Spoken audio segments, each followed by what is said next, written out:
তাহলে আমার জন্য কোন রাউটারটা বেস্ট হবে? আমার বাজেট হচ্ছে 2500 টাকা। 2000 টাকার মধ্যে সব থেকে বেস্ট রাউটার কোনটি হতে পারে? আমি আমার 3 রুমের মধ্যে কভারেজ করতে চাই এমন একটা রাউটার আমাকে সাজেস্ট করেন। বাজেট হচ্ছে 2200 টাকা। আপনার বাজেট যদি হয় 1500 থেকে 2500 টাকার মধ্যে, তাহলে আজকের এই ভিডিওটি হচ্ছে আপনার জন্য। কারণ আজকের এই ভিডিওতে আমি আপনাকে দেখাতে যাচ্ছি বাজারের সব থেকে 5টা সেরা যে রাউটারগুলো রয়েছে 1500 থেকে 2500 টাকার মধ্যে, সেই রাউটারগুলোর একটা ইন টোটাল রিভিউ।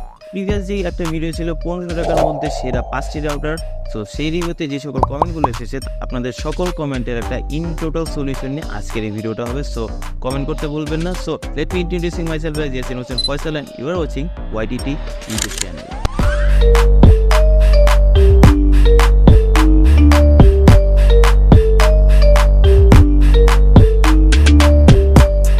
সো আজকের আমাদের লিস্টের টপ নাম্বার 5 যে রাউটারটা হচ্ছে সেটা হচ্ছে D-Link-এর DIR806IN। এটা হচ্ছে একটা ডুয়েল ব্যান্ডের সব থেকে কম দামে একটি রাউটার এবং